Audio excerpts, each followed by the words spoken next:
We're now at the Royal Rwanda Maximum Security Prison near Bafokeng in the northwest. And behind me are the cells where the coup plotters were kept. And across here is a wall that was purposely built to separate the coup plotters from the rest of the prisoners. Jose Lebone was detained and interrogated about his connections to the coup. He said that a gun was fired behind him and water poured over his head. He was later released when the police were served with an urgent court application. Just over a month later, Lebone narrowly escaped re-arrest outside his home and fled to Botswana, where he spent many years in exile. This is the female section of the Royal Rwanda Maximum Prison. It is here that during the coup, Memokolo and 51 other Bafokeng women were kept without charge for 10 days. I found Memokolo's name in the prison register.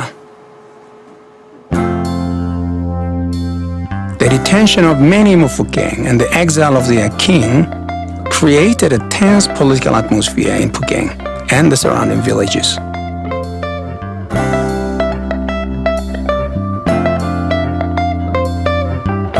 This Catholic mission was just outside the Bophuthatswana boundary and is where Memokolo took refuge from harassment by the Bophuthatswana police and met with Bafokeng people during this time.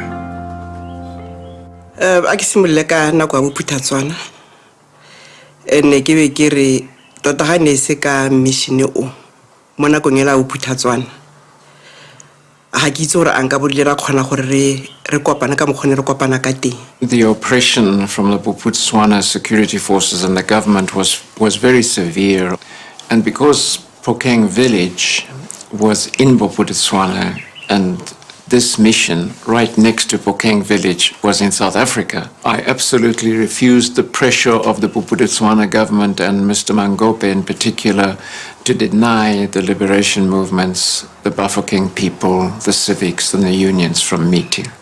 And so we offered this mission, all the buildings, the field for mass meetings of anybody. At the time we had now split in two groups. There were the pro-Mangope and the pro-Molotlehi.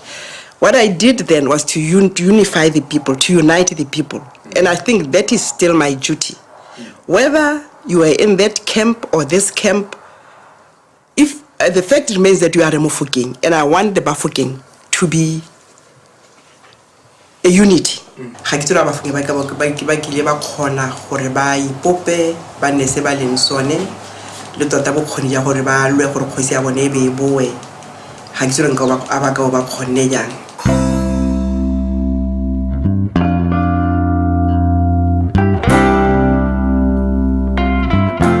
This is Maggie Bopalamo, who wrote a book about the struggle in Bophuthatswana and the Royal Bafokeng Nation during apartheid.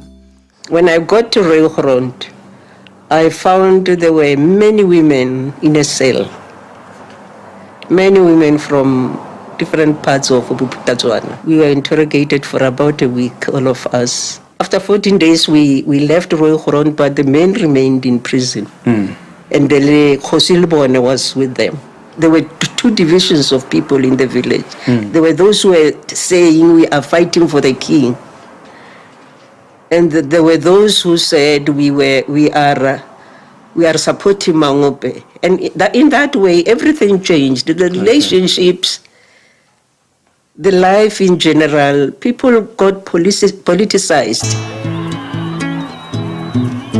After the unbanning of the ANC in 1990, pressure mounted on Lucas Mangope to step down and for Bophuthatswana to be reincorporated into South Africa.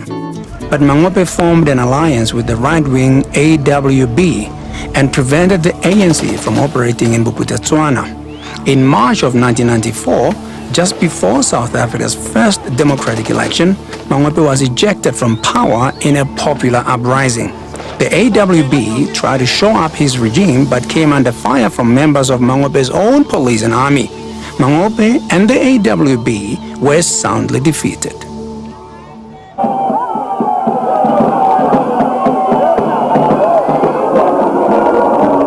Only then did Jose Lebone and Memokolo feel able to return to Bafokeng.